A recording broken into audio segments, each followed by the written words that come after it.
اسلام وی آئی P culture کا تو قائل ہی نہیں ہے.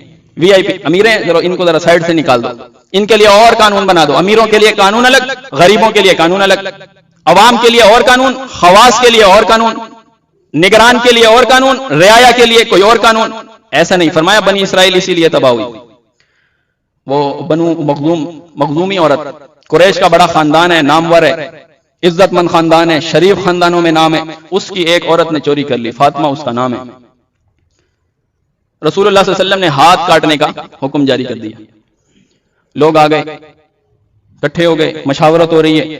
اتنا عزت مند خاندان ہے, خاندان کی ناک کٹ جائے گی, اس میں بھی چور ہیں, ان کے بھی ہاتھ کٹے, ان کی عورتیں بھی چور ہیں.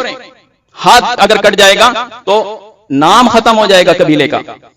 تو مشاورت ہو رہی ہے, رسول اللہ کے پاس ایک بندہ بھیج دو. کون جائے اور بات کرے؟ ضرورت ہی نہیں ہے کسی میں جائے اور ایسے سفارش لے کر اور سزا ہٹوا دے, نہیں ہے. تو لوگوں نے دیکھا کہ یہ اسامہ بن زید ہیں, حب رسول اللہ, رسول اللہ کے چہیتے ہیں. یہ جائیں گے, بات کریں گے, رسول اللہ کے چہیتے ہیں, تو اللہ کے نبی ان کی بات کو رد نہیں کریں گے, یا تو کوئی اور نرمی کا کوئی صورت ایسی نکال دیں گے, یا معاملے کو ملتوی کر دیں گے, کوئی تو ایسا راستہ نکالیں گے. ان کو بھیج دو. اسامہ بن زید کو بھیج دیا نبی علیہ السلام کے پاس.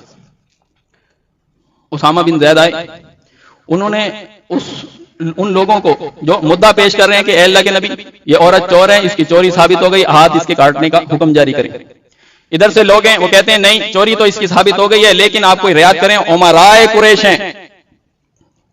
اسامہ نے یہ نہیں کہا میں چہیتا ہوں رسول اللہ کا, جاؤں گا بات کروں گا, تمہیں تو وہاں پہ بلایا بھی نہیں جائے گا, تو تمہارا کام ہو جائے گا, ایسا نہیں کہا. اور پھر جب یہ آ بھی گئے رسول اللہ کے پاس, اسامہ بن زید جب آئے اور آ کے رسول اللہ صلی اللہ علیہ وسلم سے بات کی, فکلمہ اسامہ, اسامہ نے کلام کیا. فقال رسول اللہ, پس کہا رسول اللہ صلی اللہ علیہ وسلم نے, اتشفعوا فی حد, کہ کیا تم اللہ کی حدود کے اندر سے, اتشفعوا تم سفارش کرنے آئے ہو میرے پاس اس کام میں جو حد لگی ہے, اور وہ اللہ کی حدود میں سے میں نے بیان کیے, اور آئے ہو تم میرے پاس سفارش کرنے کے لیے.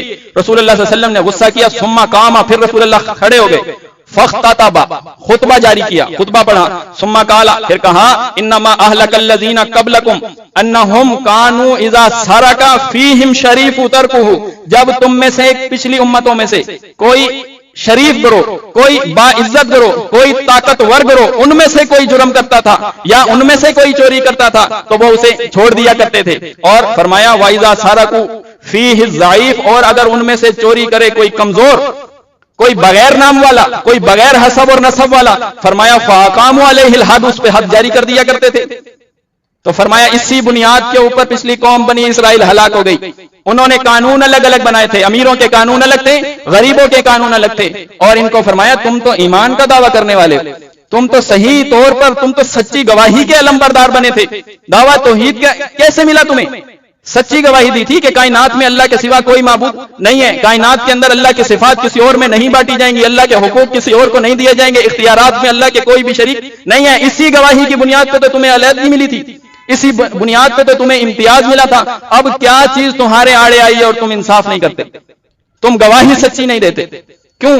اسی چیز کو رسول اللہ نے فرمایا اللہ کی قسم جس کے قبضے کے اندر مجھ محمد کی جان ہے, فرمایا لو انا فاطمہ بنت محمد, اگر میری بیٹی فاطمہ بنت محمد بھی سرقت, اگر چوری کرتی, لقطعت یدہا, میں اس کا ہاتھ بھی کاٹ دیتا.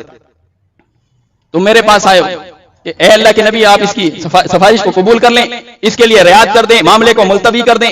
نہیں, فرمایا یہ اگر میری بیٹی بھی چوری کرتی تو بھی میں اس کے ہاتھ کاٹ دیتا. یہ اصل میں حکم دیا گیا تھا اللہ کے نبی علیہ السلام, اے پیغمبر آپ عدل اور انصاف کے ساتھ حکم لگائیں, عدل اور انصاف کو اختیار کریں.